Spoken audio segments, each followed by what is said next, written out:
देखो जगन्नाथ महाप्रभु के झंडे पे कोई पक्षी बैठ रहा है। वो देखो बैठ गया,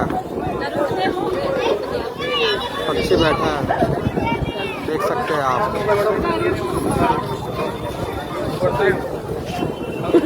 और यहाँ झंडा पक्षी नहीं बैठना चाहिए, लेकिन पक्षी बैठा हुआ है।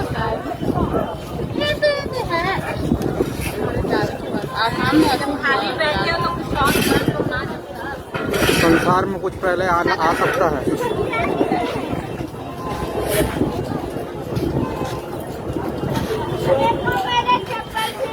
अरे जाएंगे बेटा, मंदिर है और हम लोग